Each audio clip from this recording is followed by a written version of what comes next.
Next up, we have Alexus Hansen. Alexus Hansen graduated from the University of Nebraska-Lincoln in 2022 with a bachelor's degree in biological sciences and a minor in plant biology and environmental science. She works in after-school programming through nonprofit Beyond School Bells as their hydroponic and environmental education specialist. She has a passion for plants, the environment, and sustainability. Alexus has been spreading her passions however she can through her work, whether it be through conferences, presentations, farm tours, conservation outreach, or school consultations. Let's hear it up for Alexus Hansen.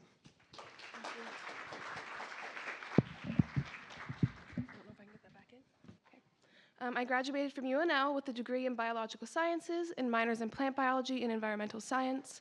I love plants, sustainability, and cultivating community. I am so excited to be at a place where I can combine these passions to help make a difference in the lives of students and the planet. And bear with me, my allergies are a mess today. So I am presenting today on my greatest hope for the future, regenerative agriculture. So we will begin with some context and some background on the current climate situation, go on to the need for revitalization, explain regenerative agriculture and local food systems, and then end with how these topics can connect to create sustainable, happy, and healthy communities, and what we can do in our everyday lives to head in that direction. So some background. So why do carbon emissions matter? When high amounts of carbon dioxide and greenhouse gases are released into the atmosphere, they get trapped along with excess heat. This heat warms the planet and causes increases in extreme weather events, which can include droughts, floods, heat waves, wildfires, and more. Additionally, shifts in temperature disrupt ecosystems in the water, air, and on land, and humans rely on these ecosystems for ecosystem services, such as natural resources, climate regulation, biodiversity, and outdoor recreation. So I'll be showing carbon emissions data from Climate Trace. Climate Trace is a nonprofit coalition of organizations building a timely and open and accessible inventory of exactly where greenhouse gas emissions are coming from. You can click the link in my slides to get more information about that topic. We have some units here at the bottom. We have CO2e20, which is carbon dioxide equivalent over 20 years. We have 1 billion metric tons BT, which is 2.2 trillion pounds, and 1 million metric tons MT, which is 2.2 billion pounds. All right, so the 3 data points I am using are total emissions, agricultural emissions, and emissions from waste. The last 2 points relate to the change we could see if we utilize regenerative agriculture. So we're going to be looking at global climate data for 2022. So we have 81.51 BT of CO2e20 totally around the globe. 15.43 of that comes from global agriculture. 8.6 comes from emissions from waste. That's about 18.93% from ag alone and 10.55% from waste. Here is the US climate data. We have 8.78 BT total, 836 MT from ag, and 630 MT from waste. That's about 0.095% and 0.07% respectively.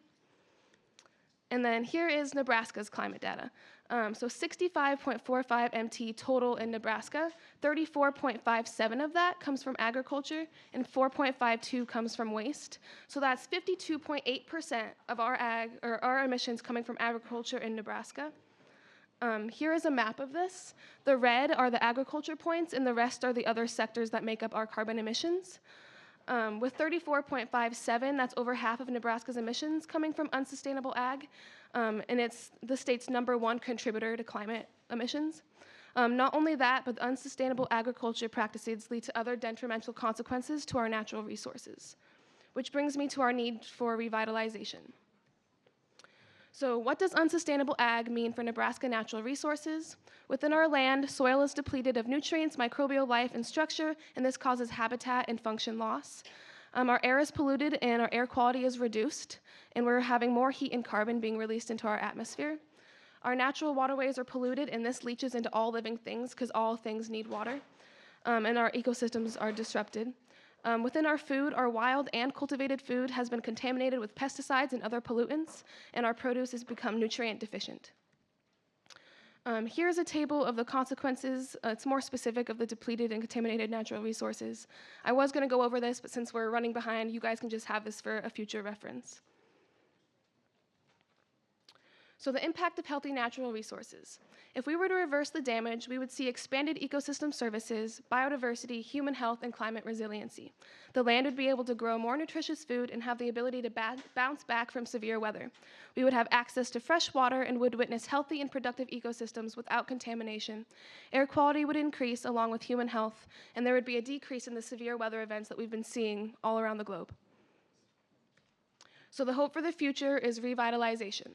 Sustainable agriculture is not just about growing crops, it's about caring for the soil, the water, the air, and all the living things that depend on them. And that is a quote from Vandana Shiva. Vandana Shiva is a scholar, philosopher, physicist, and social activist who has written more than 20 books on biodiversity, biotech, and food sovereignty. Since she has done so much, I could go on for a while, so you can click her link or her name to learn more. So how we revitalize the land, our air, water, and our communities is regenerative ag. Regenerative ag is a way of farming that works alongside nature and ecology to revitalize soil, ecosystems, water, and the climate while producing more, higher quality, and diverse yields. It looks at the system as a whole and works in a cycle rather than as a linear model. There is a plan for every waste product, which creates a closed loop, and we're also able to work alongside the cycle of the seasons to become self-sustaining and resilient all year, no matter the climate. Regenerative ag is about creating connection and harmony between people, land, water, livestock, and microorganisms, and it emphasizes a low synthetic input and yields high crop biodiversity and resiliency. So why use regenerative ag? It brings healthy soil, and that is the first step to healthy land and productive ecosystems. It brings biodiversity, which is necessary for ecosystem functioning and allows for resiliency.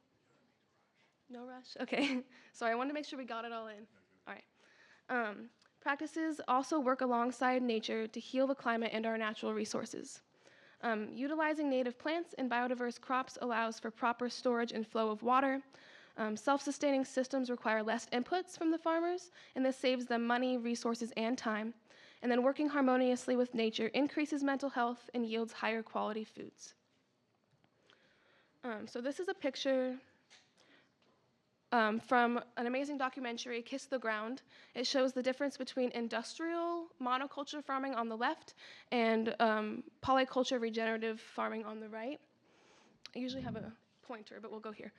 So as you can see on the left, we have land that is pretty barren, it's tan. We have a big tractor combine, of airplanes spraying chemicals, pesticides, that sort of thing. We have a dust cloud coming in from the left, barren mountains in the back, and then you see this big crack in the land.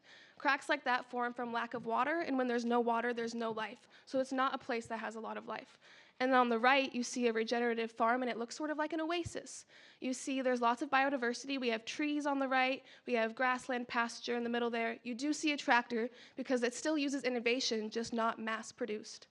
Then you see 3 different food products, and then native flowers and grasses. All of them have different root depths and root structure, and it creates microclimates in the earth, and biodiversity is able to spread from that. In the back, you can see livestock grazing, you see a water source, lush mountains, and at the very top, a cloud. This cloud represents the microclimate that regenerative agriculture can bring, and it shows proper water cycle functioning, which we need for sustainable and successful farming. So the 5 principles of regenerative ag, which we saw in this picture here, is keep the soil covered, maintain living roots year-round, minimize soil disturbances, integrate livestock, and maximize crop diversity. So to break it down a little bit more, there are 3 main pieces of regenerative agriculture. It begins with rebuilding and revitalizing the soil ecosystem. So this is utilizing the microorganisms, the insects, animals, and residues from past plants to create healthy soil. As the soil ecosystem and structure restores, biodiversity is reestablished and gives ways for proper water storage, filtration, and water cycling. And then once we get the water going, we have practices that allow for the sequestration of carbon from the atmosphere into the soil, and this creates natural carbon cycling, which we also need to keep climate change under wraps. Here's just a quick picture. It's showing how atmospheric carbon goes out from the environment into the plant. The plant puts it down into the earth, stores it in its roots, and then it works with the bacteria and fungi, the nematodes, the protozoa, the earthworms, the ants, and other insects and plant life to create a niche environment for everybody to work prosperously. So some examples of regenerative ag practices. So we have cover cropping, which is planting crops in space that would normally be open soil, so no land is left open. We have companion planting that goes hand in hand with cover cropping, and it's utilizing properties of differing crops to create beneficial conditions for neighboring crops. So an example of this is with the indigenous Three Sisters. They plant corn, beans, and squash all together. The corn acts as a trellis for the beans to grow up. The beans fix nitrogen in the soil for the other plants to use, and then the squash gives shade and water retention to the plants. We also have no-till practices. So farming without tilling the soil, it utilizes mulch and compost. All three of these practices keep living roots, which hold carbon and create structure. They increase soil health, reduces soil erosion, and increases water retention. It increases biodiversity and crop yields and adds nutrients to the soil. There's also composting, like I mentioned in the no-till practicing. So that's when you put your food waste, your yard waste, and manure all together to create free fertilizer for your gardens. It's turning that excess organic matter into nutrient-rich plant food. It's a low-waste way of farming. It increases nutrients and carbon in the soil, and it increases the soil health. On this last one on this list is integrated pest management. So holistic and natural approaches to solving pest issues rather than using pesticides. So one example of this is if you have a pest that you can't get rid of, you can introduce their natural predator as long as it's native and wouldn't disrupt the ecosystem. And you use that insect as a way to hold back the pest populations and as addition to as pollination or a habitat creator. So there's multiple reasons to implement natural ecological based pest management. Here are some more advanced examples of regenerative ag. So there's agroforestry, which is restoring trees and tree ecosystems and production of tree crops. We have integrated animal crop systems, so integrating animals into your crop systems, and then both sides receive benefits. So when you let your cattle graze in the field, not only does it keep your field together, it also fertilizes the soil beneath their feet. You can do the same with chickens and ducks and sheep. Agro-silvopasture, so that's utilizing nature's blueprint to mimic forest systems by integrating trees and shrubs into crop animal systems, and then conservation buffers, adding shrubs, trees, plants to create beneficial habitat and natural defenses against wind, rain, snow, the elements, another way to not only be regenerative but also tackle climate consequences. So this all leads me to local food systems. Local food systems and regenerative ag play hand in hand together. So a local food system, also known as a community food system, is working as a community to connect sustainable food production, processing, distribution, consumption, and waste management recovery into a system that is able to heal and provide for itself, the local inhabitants, and natural resources. And it all begins with the farmers. We need farmers as the backbone to any form of food system. The importance here, however, is having an open dialogue between the community members and the farmers. So everyone needs to know how their food is made, how it's produced, but also its impact on the environment and the community. So working together, having that open dialogue, everyone gets their needs met, is a way of creating a closed system that is sustainable for everyone. We then go on to the production section. Within the production, we must emphasize sustainability and conservation, so practicing regenerative ag to preserve the land, decreasing pollution, and keeping the system local to cut transportation costs are all ways of having sustainable processing. We then move on to distribution. So everyone deserves access to fresh and nutritious food, and when you have systems like this, we are able to grow in abundance, and it'll mean everyone's able to have the same access no matter where they are in the community. And then another key part is the consumers. So you need to shop local, eat local, as well as be open and engaged with your farmers, with your community to create this resilient food system together. All right, so nowadays there are a lot of people in urban settings, so it is important to find ways to connect these urban communities to their local food system. There are a bunch of advantages in urban settings. So there's infrastructure and people for all the steps of the food system, the processing, the distributing, the consuming. There's also untapped potential for green spaces and farming. So rooftops and parking lots can be converted to green roofs and solar panels. Grass lawns and public land and school land can be converted to community gardens, home gardens, school gardens, all of which can use regenerative agriculture practices. The Southern Heights Food Forest here in Lincoln is an amazing example of this. I linked their website as well as Community Crops. They do a great job getting community gardens together. Another advantage of urban settings is our innovation. So right now there's a lot of STEM innovation in Lincoln in sectors like hydroponics and indoor gardens. So I'm actually an operator of the Freight Farm Greenery. It's out at SCC, partnered with their Career Academy. It's a shipping container turned hydroponic farm. I utilize vertical grow walls and LED light panels to grow fresh produce year-round, and I'm able to give that back to the community. We use a fraction of the land use and 1% of the water use of conventional agriculture. There's other forms of innovation at a smaller scale. I also consult with schools with hydroponic towers and school gardens and that sort of thing. So we can all do our own piece in creating this resilient food system. There's also organizations and resources within urban communities. So there's in-school and after-school programming. I work for Beyond School Bells. We're an after-school nonprofit that focuses on expanded learning opportunities for students. We have a lot of expanded learning opportunities for STEM. We created our Environmental Conservation Action Program. I plan and work on conservation experiences. So we go out into the community, give our high school students a chance to do conservation and then reflect and do their own service projects. And then we also partner with Grow Nebraska and the National Geographic Slingshot program. If you're interested in that, it's for high school students who are to propose a food system challenge and give their solution to it, and they can get funding to conduct their projects. Another cool thing, like Kim mentioned earlier, Lincoln has a great local food system plan, so definitely research that. All right, so the conclusion. Regenerative agricultural practices are a key to not only climate remediation, but also to creating successful and sustainable local food systems.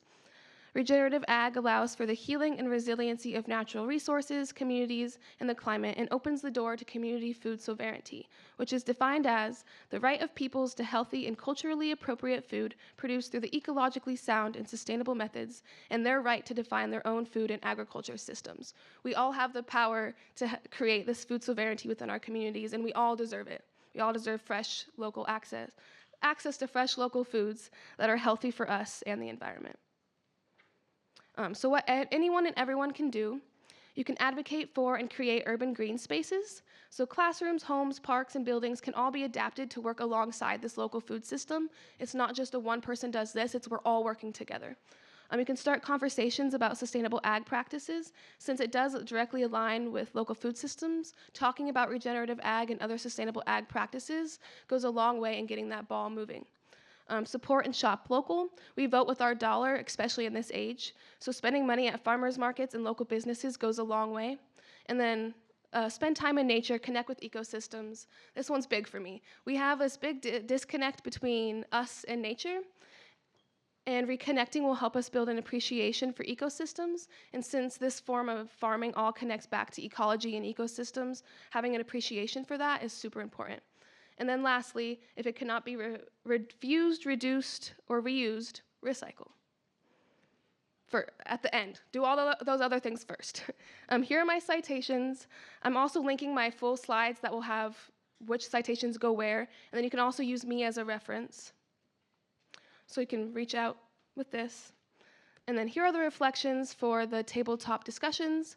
How has nature impacted your life? How did your breakfast make it to you today? And how can you apply what you learned about regenerative ag and local food systems to your life? All right, thank you.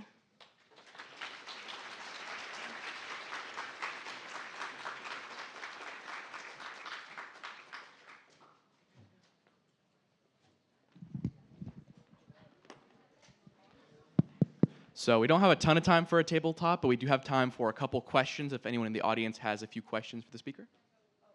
Just a couple questions. Any hands? One over there.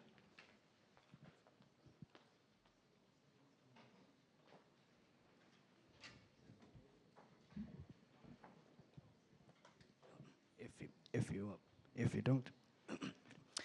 you don't give your community access to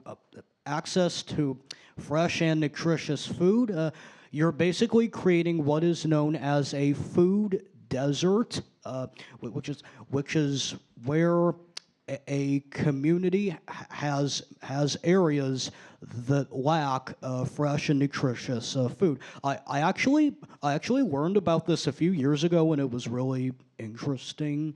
So can you kind of go in depth about that? Yeah, so that was actually part of my presentation that I cut out for time. There are local or mainly rural communities that go out and they have no access to fresh food. They have to go import it from somewhere else. They have just the easy, cheap conveniences at their doorstep versus the ability to grow their own food in depth, working alongside ecology. I know there are a few tribes that my employer is working with, and they were places that had there were little food deserts. They had nothing there. They had nothing to work with, and they've been trying to get back to their ecological roots, their traditional knowledge, and rebuilding those systems that were destroyed and taken from them. I don't know specifics on other places with food deserts, but it's a big thing these days, and it's getting more prevalent as we expand our rural areas into urban areas. As you can see in Lincoln, we just keep expanding, and cutting out all the prairies and forest. Not forest, but woodland, yeah. All right, we're going to do one more question. My group came in just a little bit late, so I don't know if you went over this already, but my question is, like, in terms of, like, the agriculture comparisons that you showed, like, why is it that we still do the, like, unhealthy version instead of the healthy version? Like, is it because it's cheaper? Is it because of, like, tradition? Or, like, I don't know if you went over that. That's why I wanted to ask. Well, I didn't, but yes to all of that. It's a question I ask myself every day as I'm traveling past the highways and see cornfield after cornfield. It's a system that we adopted to feed lots of people quickly, and it's mass producing something. But the problem is we didn't take into consideration the ramifications of doing that for so long at such a high scale. And as more people, or as we get higher and higher populations, the increased that take from the environment, that take on the land, and they never considered what would happen if they just kept going. I think we're at a pivotal time now where they're seeing that they can't do that sustainably anymore. Their land is going barren. It's becoming infertile. It's becoming dirt instead of soil. But it is definitely this is how my father did it, so I'm going to do it this way. Oh, this is how I can make the most amount of profit, but without realizing that there's such an expanded way of growing now. So I think educating the community, talking to those farmers, because they're not doing it on purpose. I don't think that it's intentional, I want to poison my community. It's, this is what I've learned, this is what I know, I'm not sure what else to do. And they're at a point right now where I think that they're looking for answers, or I hope they'd be looking for answers. And what we can do is talk to each other, tell them what we know, and show them how their actions are impacting the community and the environment. Thank you.